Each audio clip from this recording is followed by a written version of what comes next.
get to talk about this ongoing second season. Yes. Hello. How are you? Good. How are you doing? I'm good. Thank you. I feel like you're sort of in character right now. You got Me? your some of your I, yeah, always. My braids are kind of dying. So I decided to like add like a little piece here and a little piece there. And then in typical Savannah fashion, I ended up just like keep going. And yeah. a lot of wraps, a lot of jewels.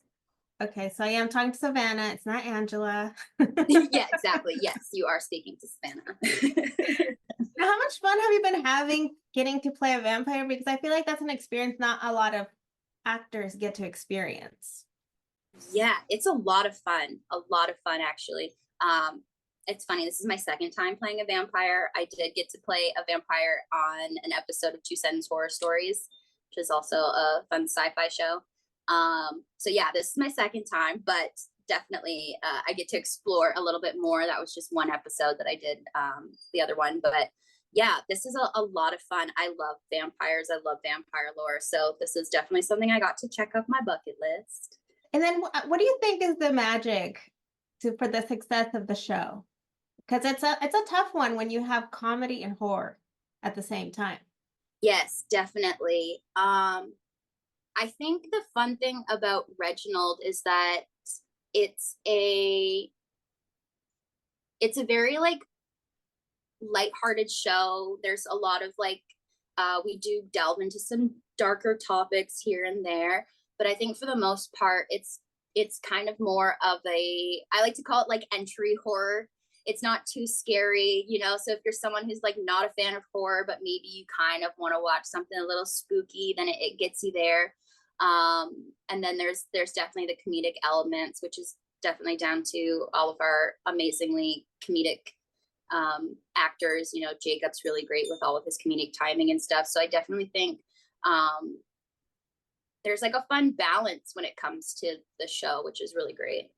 Now let's talk about your character. That I feel like for the second season is kind of out of balance, losing control. Yes, definitely. That was a lot of fun to play this season, Angela. And I guess when I say play, it really is playing. It's there was a lot of experimenting with each take was a little bit different in terms of how I approached Angela. And I really liked the fact that this season we kind of delved deeper into kind of the psychology of Angela. And last season, she was a lot more refined and guarded. And, she was in her powerhouse stage, if you will, feeling very in control of all the situations. And then in season 2, she kind of really gets spun out of control in terms of, her mansion's taken away, her job's taken away. She doesn't really know her purpose anymore. I feel like Angela has always thrived on finding power and keeping power, and that's always kept her feeling safe and in control of this world that I don't think she necessarily chose. She's 300 years old, so we don't really know how she was turned into a vampire. Probably wasn't something that she like willingly was trying to go for. And I think throughout all of those years, and where you find Angela in season 1 is she's really isolated herself, and it's been so long since she's had to deal with humans in a way that she, and it's kind of like she needs to feed in order to survive. So I think she really pushed the idea and the concept of being human away from her. And when Reginald and Maurice comes back into her life, Maurice is only, he's only been changed since the 70s, so he's still fairly new in that sense, and Reginald is brand new. So I think it arose a lot of kind of those human traits in her again, and human feelings, which I think she definitely didn't like, and that's why she was so aggressively against both of them in the first season. But as we come into the second season, she's really kind of warmed up to the idea of having people around and being part of a team again, and realizing that everything is a lot easier when it's not you versus the world. Yeah, that's a lot of change, because she's pretty much like the old soul.